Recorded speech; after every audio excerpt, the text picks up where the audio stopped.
सरांनी सांगितलं की काय डिफिकल्ट वाटलं, हा रोमॅन्स, या पिढीचा रोमॅन्स आपण म्हणूया. सो तुमच्या सगळ्यांसाठी हा प्रश्न आहे, आपण नम्रतापासून सुरू करूया.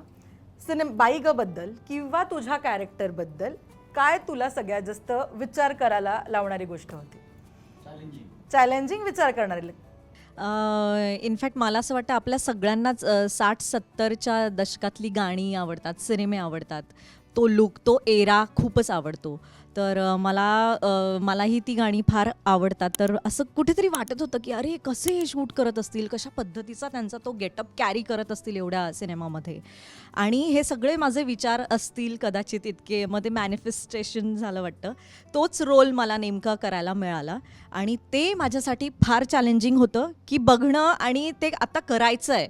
तर ते आता ते इतकं बघितलं आहे ना, तर तशा पद्धतीचं कसं करता येईल एक्झॅक्टली तर नाही म्हणता येणार, पण येस तिथपर्यंत पोहोचण्याचा प्रयत्न ते करण्यासाठी खूप चॅलेंजिंग होतं. आणि तेवढंच नसून त्याच्यामध्ये कोल्हापुरी तडका होता लँग्वेजचा, तर तेही मला सांभाळायचं होतं. बिकॉज मी नाशिकची म्हणजे मुंबईला राहते आणि सगळ्या माझ्या लँग्वेज मिक्स आणि त्याच्यामध्ये कोल्हापुरी तडका. पण थँकफुली आपले डिरेक्टर सर पांडुरंग सरच कोल्हापूरचे असल्या कारणामुळे मी इवन रायटरशी पण डिस्कस करायचे, ज्यावेळेस हे 2-3 दिवस आधी लंडनला गेले होते, तर मी त्याच्याशीही डिस्कस करायचे की कुठला असा शब्द आहे जो मला कोल्हापूरचा टिपिकल यूज करता येईल किंवा काय.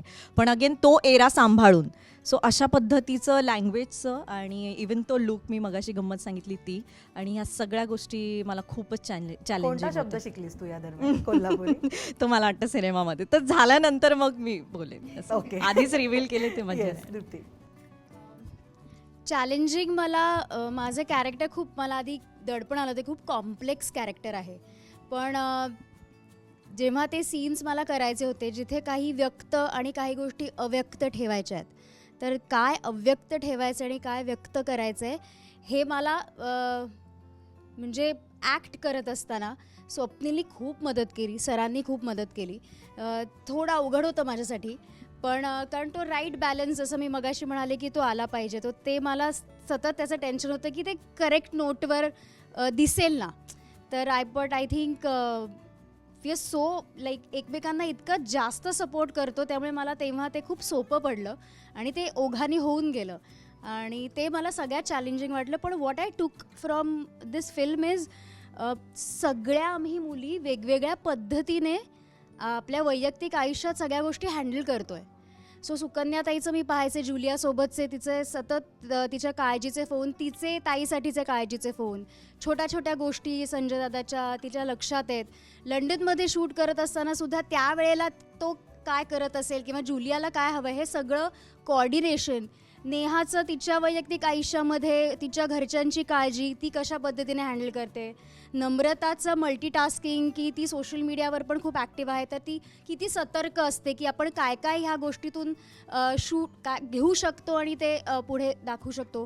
प्रार्थनाचं मॅनेजमेंट, शी इज व्हेरी, ती खूप एलिट आहे आणि तिच्याकडून पण हे सगळ्या मॅनेजमेंट. आम्ही आमचं एक कॉफी सेशन झालं होतं जेव्हा शूट थोडं लाईटिंग चालू होती किंवा मॅनेजमेंट चालू असताना we shared lot of things. त्यामुळे मला तिच्या काही गोष्टीचा नवरा किंवा तिचा संसार, तर सगळ्यांचे मला वेगवेगळे अँगल ऐकायला पाहायला मिळाले. सो मला असं वाटलं की अरे मी मल्टी डायमेन्शनल गोष्टी याच्यातून घेऊन जाऊ शकते आणि पुढे कधी अशा काही गोष्टी माझ्या आयुष्यात आल्या तर इथून एक एक मला क्लू मिळाला की how can I handle it.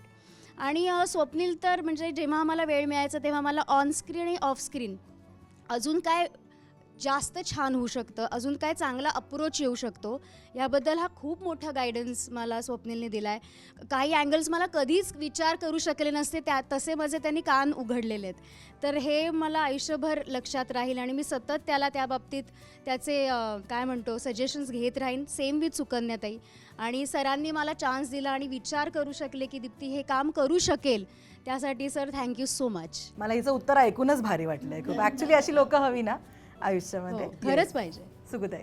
म्हटलं तर सगळंच चॅलेंजिंग होतं, म्हटलं तर काहीच नव्हतं. कारण माझ्या आजूबाजूला इतकी सगळी छान छान लोकं होती ना की त्यांच्याबरोबर रीडिंगपासूनच खूप छान ट्युनिंग झालं होतं. त्यामुळे आपण इथे छान काम करणार आहोत सगळे आणि काम करता करता मजा करणार आहोत. नुसती मजा करायला आपण जाणार नाही आहोत. म्हणजे काही जण असं म्हणतात ना की आम्हाला वेळ मिळाला तर त्याच्यामधून आम्ही शूटिंग केलं, तर आम्हाला शूटिंगमधून जेव्हा वेळ मिळाला तेव्हा आम्ही छोट्या छोट्या गोष्टींमध्ये मजा केली. तर त्याच्यामुळे ते एक होतं. त्यामुळे पहिल्या दिवसापासून मला वाटलं होतं की आपलं काम छान होणार आहे. आणि दुसरी गोष्ट म्हणजे आपल्या नेहमीच्या एका वर्तुळातून बाहेर पडून आपल्याला शूटिंग करायचं होतं. की इथे कसं मला माहिती आहे की मला 4:30 लोटायचं आहे, मला डबा करायचा आहे, मला पाहिजे ती भाजी, मला पाहिजे ती आमटी आणि ह्या डबा घेऊन मला जायचं आहे. माझ्या नेहमीच्या शूटिंगच्या ठिकाणी मला जायचं आहे. माझी नेहमीची माणसं माझ्या आजूबाजूला आहेत आणि नेहमीप्रमाणेच आपलं शूटिंग संपणार पण इथे सगळंच वेगळं होतं. वेगळं लोकेशन होतं आणि आपला पूर्ण स्टाफ आपल्याबरोबर नाही आहे. माझं चंदन माझ्याबरोबर नाही आहे. केलं की येतं आहे सगळं, हे आपल्याला उठून जायचं आहे, आपल्याला सगळं करायचं आहे. आणि ह्या इतक्या वर्षामध्ये मी कधीच असं शूटिंग केलेलं नाही. म्हणजे कोल्हापुरात गेल्यानंतर कोल्हापुरात पण आपली माणसं आहेत किंवा मुंबईच्या बाहेर जाऊन शूटिंग करणं सोपं आहे, पण परदेशातच जाऊन शूटिंग करायचं की जिथे सगळं आपलं आपल्याला करायचं आहे आणि आपल्याला काळजी घ्यायची, हे आहेत सगळे आजूबाजूला, पण हे त्यांच्या कामात असणार आहेत. त्यांना मला त्रास होऊ द्यायचा नाही आहे. मला स्वतःला तिथे फिट ठेवायचं आहे, कारण खूप चालायचं आहे, खूप बसमधनं प्रवास करायचा आहे. वेदर तिकडे सारखं चेंज होतं. कधी थंडीचं एका लोकेशनला, तर कधी पाऊसच आहे, तर कधी खूप उकडतं एका ठिकाणी. ह्या अशा सगळ्या गोष्टी होत्या आणि मला माझे तिकडे स्वतःचे नखरे करायचे नाही आहेत, लाड करायचे नाहीत. कारण एका गाण्याला आम्ही पूर्ण लंडनमध्ये फिरलो आहेत. म्हणजे लंडन आयला पण गेलो आहेत. मग तिथूनच दुसरीकडे तिथे आपल्यासारखं हात केला किंवा एक फोन केला की टॅक्सी आली असं नाही आहे. तर तिकडे तुम्हाला पायी खूप चालावं लागतं. पण मी माझ्या मनाची तयारी केली होती की आपण चालायचं आहे, सुकन्या आपण उठायचं आणि चालायचं आहे. इथे कुणालाही असं वाटतं का म्हणजे की नाही ही कमी पडते आहे, की मग पुढच्याला सर विचारच करणार आहेत माझ्या सिनेमाचा, हे होता कामा नये. तर म्हणून मी म्हटलं नाही मी चालणार. मी माझ्या मनाशी ठरवतं आपण अख्खं लंडन आम्ही चाललो आहेत मस्तपैकी. आणि इतकं छान वाटलं ना मला. एक तर त्या गेटअपमध्ये फिरत होते, नऊवारी साडी, मोठं कुंकू, पैंजणे घालून चालत होते आणि जो तो माझ्याकडे बघत होता लंडन आणि जो तो माझ्याकडे नथ घालून फोटो काढत होता. मी शेवटी साक्षीकडनं, जिने आमचे कॉस्ट्युम घेतले इतके सुंदर सुंदर, तिच्याकडनं मी म्हणलं मला अजून एक दे, कारण ते दुसऱ्याची माझी नथ घालून ते परत घालताना भीती वाटायची ग, कारण ते तिकडे रेग्युलर चालू आणि मी पुढच्या सीनला मी हसणार तुला कुठं जायचंय म्हणलं की गेलं सगळं झालं. सर म्हणतील आत्ताच पॅकअप करायचं आणि पाठवून द्या. मी जे म्हणलं मला दुसरी एक नथ देऊन ठेव, मी कन्वर्टीला एक दुसरी नथ, तुम्ही पण घाला मी पण घाला. बरं त्यात इंग्लिश, तो काय कळतं मला काय ना, मी काय बोलते त्याला काय ना. आम्ही सगळं आमचं असं चालू होतं. पण खूप मजा आली काम करताना आणि हे सगळे होते ना माझ्याबरोबर. सगळेजण मला खूप काळजी घेतली माझी, या सगळ्यांनी खूप काळजी घेतली. त्यामुळे मला असं काही म्हटलं तसं की म्हटलं तर आव्हानात्मक होतं, म्हटलं तर नाही. किंवा ती जी भाषा क्रिएट केलेली आहे, की जे शोधून काढले त्यांनी सरांनी आणि आमच्या लेखकांनी, तर ती बरोबर आली पाहिजे. त्याच्यात जर काही चूक झाली, कारण मी 10 वेळा आम्ही विचारून की याला हे म्हणतात ना, हे बरोबर आहे ना, ते करून आम्ही ती भाषा इथे वापरली आणि तसं मी बोलले. आणि माझं एक होतं की त्या लाईनच्या बाहेर आपण जाता का म्हणजे सरांनी सांगितले, कारण ती जरा जरी ओलांडले, कारण कॉमेडीसाठी कॉमेडी करायची नाही आहे. आपण जे करतो त्या प्रसंगातून ती कॉमेडी निर्माण व्हायला पाहिजे. त्यामुळे अगबाई हो का हे करून चालणार नाही आहे आपल्याला, किंवा त्याच्यासोबत जास्त करून चालणार नाही. अगबाई हो का या ना असं करून चालणार नाही आहे. ते तितकंच नैसर्गिक वाटलं पाहिजे, कारण ती लाईन एक जी आहे ती जर ओलांडली असते तर त्यातली गंमत गेली असते आणि मग ते खूप वेगळं वाटलं असतं. त्याच्यामुळे ते मला करायचं नव्हतं. किंवा एक सागर त्याच्यामध्ये मला म्हणतो जलजला असं त्याचं आहे, पण मी कुठेच रिॲक्ट झालेलं नाही त्याला. ते जाणून बुजून रिॲक्ट झाले नाही आहे. ते जर रिॲक्ट झाले असते तर मग ते कॉमेडी ते विचित्र वाटलं असतं. तर हे मला लक्षात ठेवायला लागत होतं की तो काही म्हणू दे, की या वेळेला पडलेलीच नाही आहे, काही माहितीच नाही ना काय शब्द येते, तो काय म्हणतोय कळतच नाही आहे हिला, कारण तिचं फक्त एकच लक्ष आहे, जे माझं लक्ष आहे आता. तर त्याच्यामुळे हे खूप मिळालं. आणि अर्थात जसं सगळेच म्हणतात की आम्हाला एक फॅमिली, एक्सटेंडेड फॅमिली मिळाली आणि खूप छान मित्रमैत्रिणी आम्ही झालो याच्यामध्ये, की एकमेकांना म्हणजे बघत होतो, ओळखत होतो, हाय आलं होतं. पण जेव्हा आपण 25 दिवस 24 तास एकत्र असतो ना, तेव्हा आपण खरे कळतो आणि कोण खोटं आहे कोण खरं आहे समजण्यात पण सगळेच जण काम करतायत आज. तर ते खोटं असतं ते फार दिवस टिकत नाही. तर त्याच्यामुळे आम्ही सगळेजण आता प्रमोशनला सुद्धा ना प्रत्येकजण वेळ काढतंय की नाही आपण करूया, आपण एकत्र काहीतरी, म्हणजे आम्ही खरं सिनेमापेक्षा आत्ताच खरी मजा करतोय प्रमोशनला, आत्ताच खरं आम्ही मजा करतोय, पण ते करण्यात सुद्धा मजा. आणि जसं हा म्हणाला तसं की कोणीच की अच्छा नेहा छान दिसते का, मग नेहाला असे कपडे दे, मला का नाही दिले, हे कुठेच नाही आहे. वाव. कारण प्रत्येकाला अतिशय सुंदर कपडे केलेत साक्षीनी. मेकअपमन आणि हेअर ड्रेसर सुषमा यांचं सुद्धा कौतुक आहे की प्रत्येकाचा मेकअपसुद्धा वेगळा दिसतो. की सुनीलनी माझ्यासाठी, कारण सर म्हणजे टिकली नको, टिकली म्हटलं की ते खोटं वाटेल, तर ते खरंच आहे, पण त्यांनी माझ्यासाठी मला का हिचं कौतुक करावं असं वाटतंय की आत्तापर्यंत आम्ही एवढे इंटरव्ह्यूज दिले, आम्ही बोलतो, आपण ऑफकोर्स सगळ्या ॲक्टर्सबद्दल बोलतो याच्या, पण तिने एकूण एक इंटरव्ह्यूजमध्ये एक लोकांमध्ये जेवढे होते त्या सगळ्यांचं नाव घेते ती आणि ते सगळ्यांचं कौतुक करते. हे तिच्याकडनं शिकायसारखं. यार इतक्या वर्षाचा एक्सपिरियन्स आहे, पण तरीही तिच्याहून लहान कोणी असेल तर त्याचंही कौतुक करा, तिच्याहून मोठे असेल त्याचंही कौतुक करा. सो हे म्हणजे सगळ्या अशा खूप गोष्टी आहेत. आणि ऑफ कॅमेरा पण करते, असं नाही की आता कॅमेरा कॅमेरा आहे म्हणून. सो त्यामुळे हे खरंच तिच्याकडे शिकायला आता मला कौतुक वाटतं की सगळ्या ह्याच्यात ती आवर्जून साक्षी, मेकअप म्हणा का सगळ्या टीमचं कौतुक करते. वाव. नाही खरंच आहे, जे आहे त्याचं क्रेडिट बरोबर मला आहे. वाटतं द्यावं. कारण त्यांनी ना आपल्याकडे मेकअप, आता काय नॉर्मल मेकअप करायचं आहे, पण माझ्या मेकअपमध्ये कुंकू आहे त्याचा स्टॅम्प बनवून घेतला त्याने की ते एकच दिसलं पाहिजे किंवा इथलं गोंधण आहे ते तसंच आलं पाहिजे बरोबर, ह्याची खबरदारी घेतली. किंवा माझी जी हेअर ड्रेसर सुषमा आहे तिने सुद्धा की नाही आपल्याला इथे पफ नको आहे, आपल्याला इथे कर, नाहीतर आजकाल काही करतात ना, आजकाल नवीन पदे आपण इथे पफ देऊया का, थोडा इकडे हाईट देऊया का, म्हणजे ते पद की ते नाही होत तसं. ती सगळे सिक्रेट सांगते.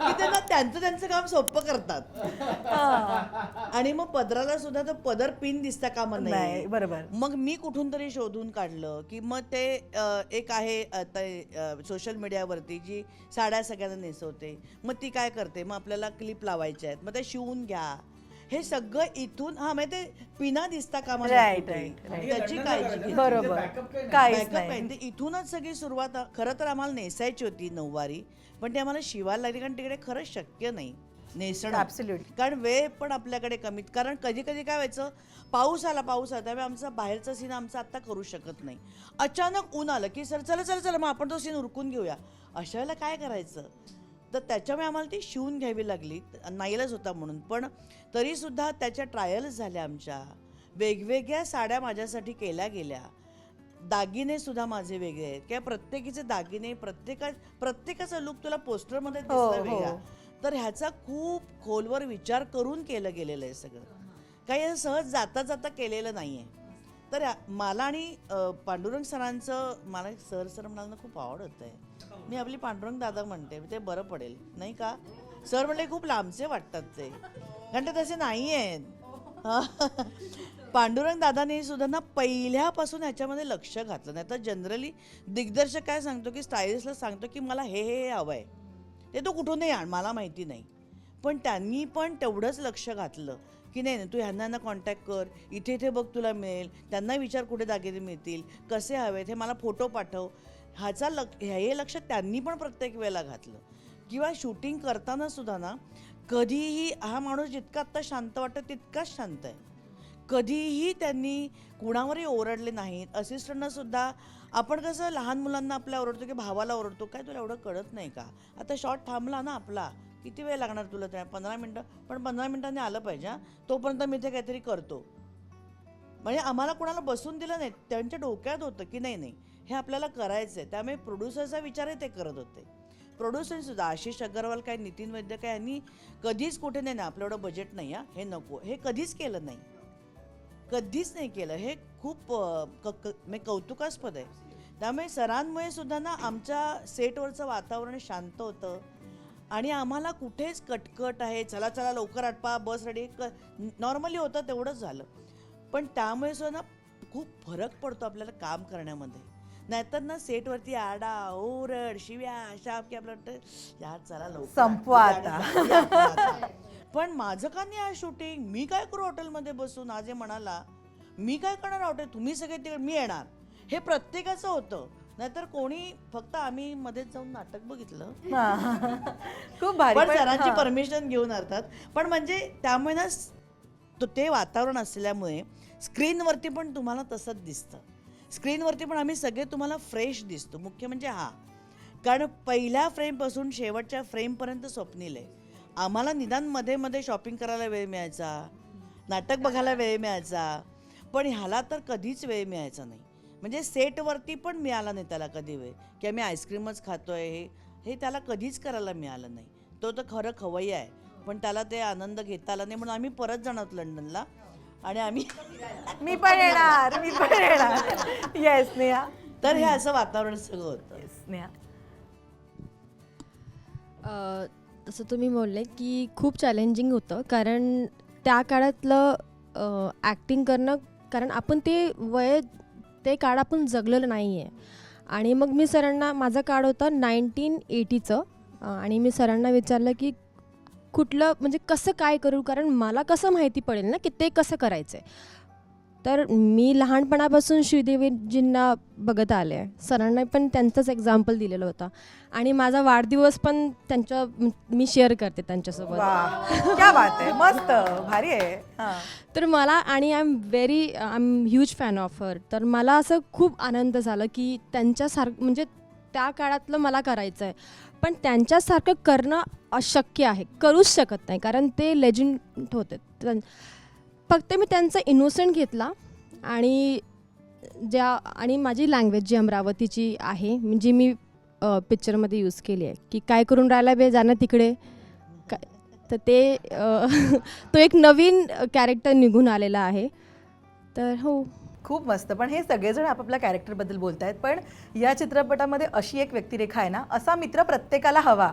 ही ॲक्च्युली मला फिलिंग हवी की तो देतोय साथ प्रत्येक बाबतीमध्ये त्याच्या मित्राला. मग ते दारू पिण्यापासून ते 5 पुढच्या बायका सांभाळण्यापर्यंत असं कॅरेक्टर आहे सागर कारंडे यांचं. स्वप्नील, काय असा मित्र आहे का तुझ्या आयुष्यात आधी? असा मित्र आहे माझ्या आयुष्यात. I am very fortunate. पण असा मित्र असावा. actually. आणि काय काम केलंय सागरने. म्हणजे आज आम्ही आपापसात तेच बोलतो होतो की सागरबद्दल बोलूया. सागर तर हे जे टीम स्पिरिट म्हणतो ना, ते हे आहे की सागर इंटरव्ह्यू मध्ये नाही तर प्रत्येकाचा एक सागरबद्दल बोलायचं, सागरबद्दल. तर ते कारण ॲज अ टीम कोण आहे कोण नाही हा मुद्दा नाही. सगळ्यांची, जसं आम्ही सगळ्या इंटरव्ह्यूमध्ये नेहाबद्दल बोललोय, त्याच्यात सागर होता, पण कारण कोण नाही तर असं कोणाला वाटतं का म्हणे, कारण प्रत्येकाचं कॉन्ट्रीब्युशन आहे. तर सागरनी पण काय कमाल काम केलं आहे. म्हणजे त्याचा रोल पण ब्रिलियंट आहे. मला असं वाटतं की जनरली जेव्हा तुम्ही मित्राचा रोल म्हणता तर तो एक कॉपी टेक्स्टबुक रोल असतो की हां असं असणार, तो असतो रे हिरोबरोबर, तो असतो पूर्ण वेळ, असं जनरली एक डेफिनेशन असतं. तर तसं नाही आहे. त्याचं डेफिनेट कॅरेक्टर आहे, त्याचा ग्राफ आहे, त्याचे हाय पॉईंट्स लो पॉईंट्स आहेत कॅरेक्टर म्हणते. सरांनी खूप छान एच आऊट केलेत, आणि सागरनी त्याला 4 चान लावले. म्हणजे सागर तुम्हाला बाईच्या वेशात अनेकदा हिट झाला आहे, गेटअप्समध्ये तो अनेकदा हिट झाला आहे, पण सागर कारंडे म्हणून जेव्हा स्क्रीनवर येतो तेव्हा तो काय जादू करतो याच्यासाठी हा सिनेमा नक्की बघा. आणि मजा आणली. करेक्ट. आणि त्यांनी जितक्या ताकदीने तुम्हाला हसवलंय तितक्याच ताकदीने तुम्हाला विचार करायला पण लावतो तो. सो ही त्याची ताकद आहे नट म्हणून. आणि म्हणजे आपण म्हणतो ना की अरे तो बाईच्या ह्याच्यात तो जाम फनी वाटतो. असं कुठलंही त्यातली कुठलीही आयुधं न वापरता केवळ त्याच्या अभिनयाच्या जोरावर की हा मी असा दिसतो, मी काम करतो, त्यांनी जे काम केलंय, कारण गेटअप बाकी काय ॲडव्हान्टेजेस नाहीत त्याला या फिल्मला. असं असताना त्यांनी ज्या पद्धतीने मित्र उभारलाय त्याच्यामुळे, कारण गोष्टीच्या डिव्हाइस म्हणून तो ह्या पात्राचा ऑल्टर इगो आहे. म्हणजे ह्याला जे बोलता येत नाही ते तो बोलतो, की ह्याच्या मनातली भीती तो बोलून दाखवतो ऑडियन्सला.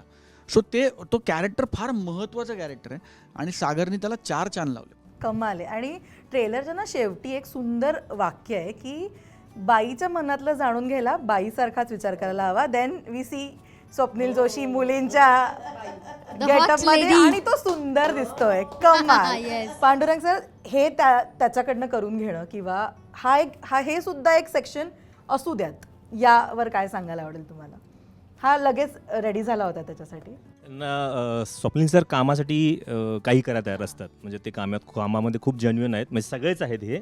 पण आता तुम्ही त्यांच्याबद्दल प्रश्न विचारला म्हणून मी त्यांच्याबद्दल बोलतो की ते कामासाठी काही करायला तयार असतात. आणि ते ज्यावेळेला शूटिंगवरती येतात त्यावेळेला आल्यापासून ते पॅकअप होईपर्यंत ते फक्त स्क्रिप्टचा आणि कॅरेक्टरचाच विचार करतात.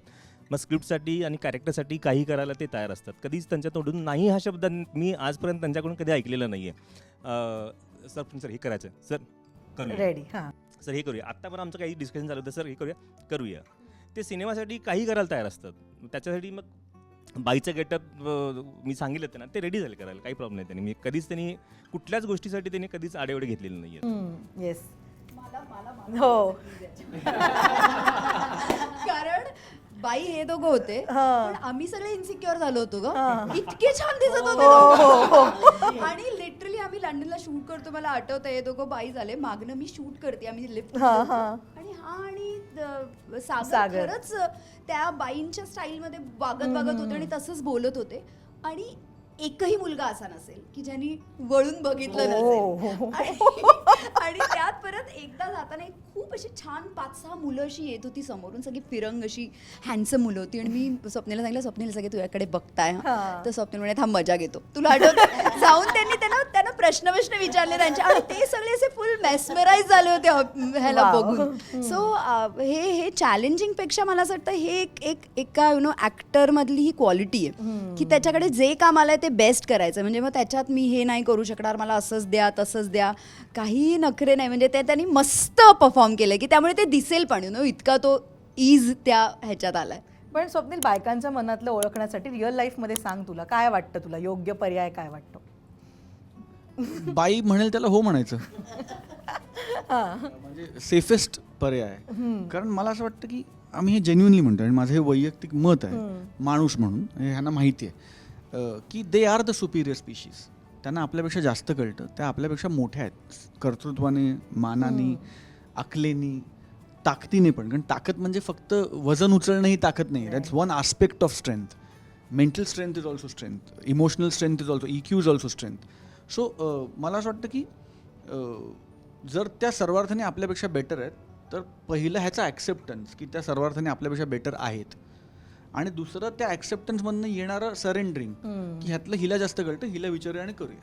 सो हे जे हा जो कम्फर्ट आहे की जसं आता कपडे घालायचे असतील तर मला माहिती आहे, तर मी कधीच म्हणत नाही की मी काय कपडे घालू.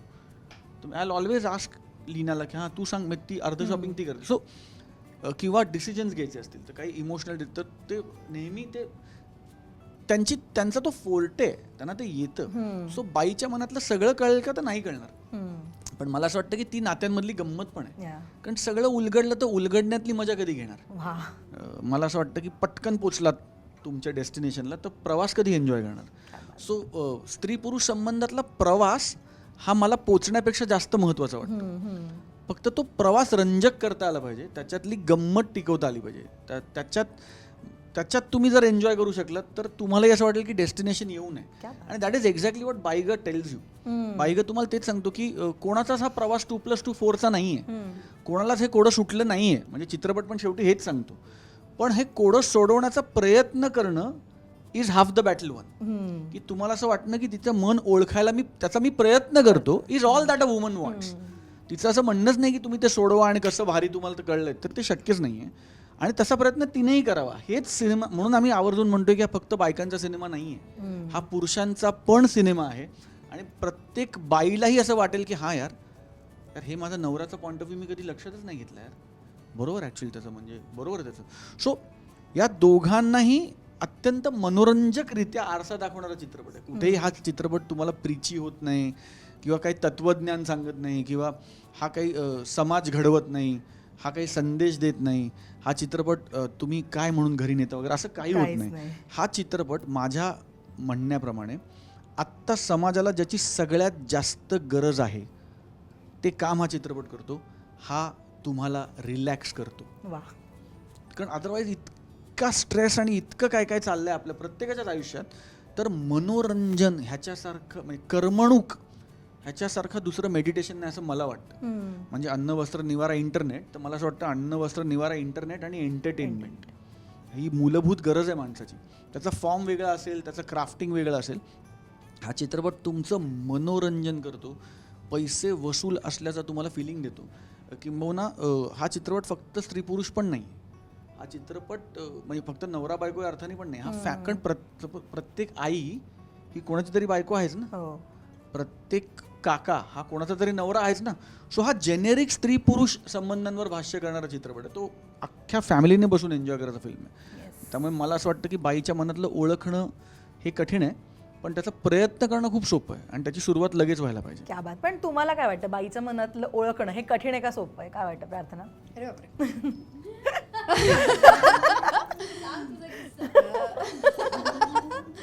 नाही म्हणजे मला असं वाटतं एव्हरीडे आता मी जी रिप्रेझेंट करते ती आजकालची बायको आहे. हो. आणि मला असं वाटतं सगळेच रिलेट करतात. का आदिती म्हणाली की ती माझ्या कॅरेक्टरला रिलेट करू शकते, कारण आपण आजकालच्या मुली आहोत, आपण आजकालच्या ह्याच्याप्रमाणे विचार करतो. सो मला असं वाटतं की जसं ती म्हणाली छोट्या छोट्या गोष्टी नवऱ्याकडनं, तर तसं एक्सपेक्टेशन्स आहेत, खूप आहेत. पण आय एम शुअर सगळं जरी येत असेल तरी कुठेतरी एक राहत असेल नवऱ्याचं. तसं मी पण म्हणेन की मे बी माझ्या नवऱ्याला सगळं जरी कळत असेल तरी काहीतरी कुठेतरी तो एक गणतो एका ठिकाणी, आणि मग त्याच्यावरनं मी रुसू शकते त्याच्यावर. सो आय थिंक पूर्ण कोणीच नाही, म्हणजे सगळ्यांना सगळंच कळेल हे शक्यच नाही. तुमचं काय मत आहे? I think keep discovering your self आणि युअर पार्टनर ही एक गंमत आहे. जसं स्वप्नील म्हणाला की तो प्रवास कधीच संपू नये. डेस्टिनेशन आपल्याला माहिती नाही कुठे जाणार, पण ते छानच असणार आहे. ह्या प्रयत्नांनीच आपण एकमेकांसोबत प्रवास करत असतो. तर ते एक रिडिस्कवर सतत करत राहणं, त्यातला एक नवीनपणा किंवा जुनापणा समजून घेणं की व्यक्ती कुठून येते, कशी येते, काय संस्कार झालेत, काय बॅकग्राऊंड आहे, आणि तिच्या येण्याने काय बदललं आहे, काय अजून जास्त फ्लरिश होतं आहे, काय ताजं येतं, काय नवीन रंग येत आहेत, हे समजणं, हे बघणं. तुमची पंचेंद्रिय तुमच्या त्या आवडत्या व्यक्तीकडे फोकस्ड असणं हे खूप महत्त्वाचं असं मला वाटतं. आणि जे चॅलेंजिंग आहे, यू कॅनॉट एक्सपेक्ट, कारण फक्त त्या बाईला किंवा त्या मुलीला सांभाळणं हा एकमेव काम नाही आहे पुरुषांना किंवा इवन बायकांना. इतरही सगळी अवधानं असतातच. सो ह्या सगळ्या चॅलेंजेसमध्ये आपण एकमेकांसाठी काय पूरक, कुठे तो कमी पडत असेल तर ते मी भरून काढू शकते. सो हे एक पूर्णत्व देण्याचा प्रयत्न करत राहणं, आणि जर काही कळत नसेल तर एक चांगलं कम्युनिकेशन असणं हे महत्त्वाचं वाटतं. आणि त्याच्यात आपण सतत इम्प्रूव्ह करत राहणं असं मला वाटतं. कारण जर खूप न बोलता कळायला पाहिजे असेल तर ते खूप कॉम्प्लेक्स व्हायला सुरुवात होते. थोडंसं सोपं केलं तरी चालतं. तेवढा विश्वास, तेवढं फ्रीडम तुम्ही समोरच्या पार्टनरला दिलं पाहिजे की मला काय वाटतं आहे, काय फील होत आहे, तो काही जज न करता ऐकून घेणारा असेल तर मला असं वाटतं प्रवास खूप खूप छान जातो. You are ready to face everything. क्या बात. येस नम्रता? खरं तर तिच्या विचारसरणीला धरूनच आहे.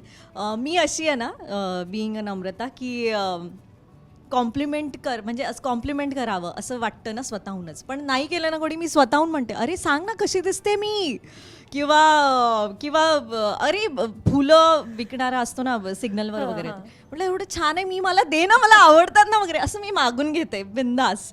कारण तेच ती जसं म्हणाली की पूर्णत्व कसं होतं, कारण त्याच्यामध्ये काही मायनस असेल तर आपण करूयात ना ॲड ऑन, कशाला त्याची वाट बघावं कधीतरी तो मला स्वतःहून हे करेन किंवा काय स्वतःहून तो मला कॉम्प्लिमेंट करेल. नाही, तो करेल 4 दिवसांनी 4 महिन्यांनी नाही, माझ्याकडे 4 मिनटं पण आता हे नाहीये केवढं सगळं केलंय. सो मला पाहिजे ते. सो ते एक. आणि विचार कर माझी जी भूमिका आहे ती अजिबात बोलत नाही, ती एक्सपेक्ट, ऑफकोर्स तो एरा वेगळा होता, कमी बोलणारं किंवा एक्सपेक्टेशनच की तू स्वतःहूनच नजरेतून समजून घे. सो हे फार चॅलेंजिंग, बिईंग नम्रता आणि बिईंग श्रुती, ते खूप माझ्यासाठी चॅलेंजिंग होतं. आणि ते मला श्रुतीकडून ॲक्च्युली शिकायला मिळालं की अगदी फक्त म्हणजे नवऱ्याकडून आपल्या काही अपेक्षा असतात त्याला न सांगता त्याने जर स्वतःहून समजून आपल्याला कॉम्प्लिमेंट केलंच तर काय भावना येतात आणि काय खरंच दाटून येतं मन. तर असं सगळं आमच्या त्या सिनेमामध्ये आहे, ते सगळं मला श्रुतीकडून शिकायला मिळालं. नेहा तुला काय वाटतं, सोपं आहे का बाईच्या मनातलं ओळखणं? हो, खूप सोपं आहे. एकदम वेगळं उत्तर आहे, वेगळं उत्तर आहे. बस क्या लड़की को क्या चाहिए, केयरिंग चाहिए, प्यार चाहिए और मतलब उसकी अटेंशन चाहिए. बस ये 3 चीज ध्यान रखना है, बस सोपा ही है फिर.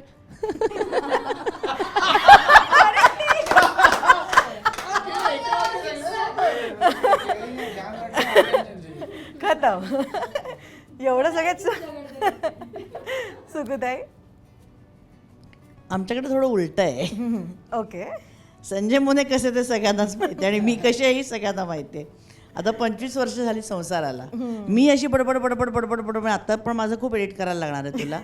तर मी बडबड बडबड करणारी आहे. त्याच्या मनात काय चाललंय हे मला कधीच कळत नाही. हे अजूनही मला कळत नाही त्याच्या मनात काय चाललंय. त्यामुळे ते ओळखणं ह्याच्यातच माझी 25 वर्ष गेली आहेत. त्यामुळे माझ्या मनात त्याला ओळखता येते की नाही हा विचार करायलाच मला वेळ नाही खरं तर. त्याच्यामुळे आणि त्याची लेख पण तशीच आहे. तर ते खूप कठीण आहे त्या दोघांना सांभाळणं. त्यामुळे ते माझं राहतं बाजूला, मी ते त्यांच्यातच आहे. माझं विश्वस्त आहे. क्या बात. पण पांडुरंग सर, आता हा बाई ग चित्रपट केल्यानंतर एवढ्या 6 स्त्रिया एकाच चित्रपटात काम केल्यानंतर जर मी आज तुम्हाला प्रश्न विचारला की तुमच्या मते सोपं आहे का कठीण आहे स्त्रियांच्या मनातलं ओळखणं, तर आज काय बाई गचा एक्सपिरियन्स काय सांगतोय? बायकोचं मन ओळखणं तसं कठीण पण आहे आणि तसं सोपं पण आहे. जसं नेहा बोलली की सोपं काय आहे की तुम्ही तिची काळजी घ्या तर सोपं आहे, तुम्ही त्याची काळजी नाही घेतली तर अवघड आहे.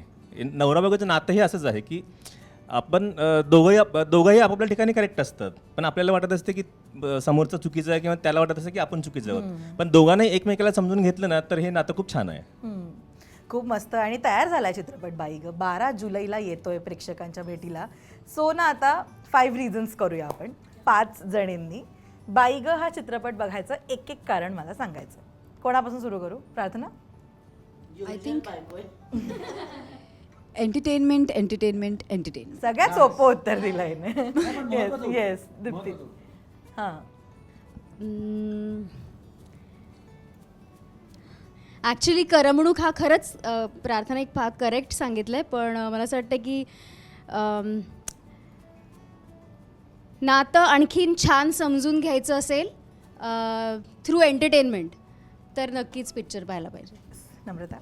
आपला मराठी सिनेमा आहे, महाराष्ट्रातला सिनेमा आहे, तर मला वाटतं प्रत्येक सिटीमधला फ्लेवर याच्यामध्ये ॲड ऑन केला आहे त्या एरियामधला. त्यामुळे मला असं वाटतं हा प्रत्येक सिटीमधल्या लोकांना रिलेट करणार आहे आणि ऑफकोर्स ते रिलेशन मेंटेन होणार आहे आफ्टर रिलीज. तर मला वाटतं हा सिनेमा त्याच्यासाठी नक्की बघावा. नेहा? जर तुम्हाला 6 पिक्चरचे पैसे वाचवायचे असेल तर हा बाई लाल बॉल पिक्चर मारते ना. 6 लव्ह स्टोरी एका पिक्चरमध्ये आहे. ते तिकट पहा. बाई ग येऊन आला 12 तारखेला जाऊन पाया. वा, जमलं, जा बा. येस. मला असं वाटतं की तू त्या जरा टोनमध्ये सांगितलंस कारण तर मला फार आवडेल तुमच्या जलजला टोन. आमचं जे चलचित्र आहे आमचं चलचित्र जे आहे ते 12 जुलैपासून आपल्या राज्यात येत आहे. तेव्हा आपण जरूर बघा. आसनस्थ व्हा आणि बघा. क्या बात. खूप मस्त. सो स्वप्नील, या सगळ्यांनी तर कारणं मला सांगितली काय आहे चित्रपट बघायची. तू मगाशीच म्हणाला की आम्हाला फार असं सोसायटीला काही मेसेज द्यायचा नाही आहे या चित्रपटातनं. तरीसुद्धा मी आज विचारलं तुला की मी थिएटरमध्ये गेले, मी सिनेमा पाहिला, थिएटरमधून बाहेर येताना मी माझ्याबरोबर काय घेऊन बाहेर पडेन, तर काय सांगशील? जर लग्न झालेलं असेल तर नकळत बायकोचा हात धरून बाहेर पडा. वाव. आणि लग्न झालेलं नसेल तर तुमच्या आवडत्या व्यक्ती बरोबर बघितलात तर हात धरूनच बाहेर पडाल. आणि नाही बघितलात तर त्या व्यक्तीला फोन नक्की कराल आणि सांगाल की आय लव्ह यू यार, कभी कभी हो जाती है गलती but I love you a lot. मला असं वाटतं हा चित्रपट तुम्हाला कॉन्स्टंट स्माईल ठेवतो तुमच्या चेहऱ्यावर. म्हणून आम्ही सगळीकडे प्रमोशनला आमचं एक असं वाक्य वापरतोय जे वाक्य असं आहे की दिमाग बाजू में रखो लेकिन दिल डेफिनेटली साथ में लेके जाना. आणि पिक्चर बघा.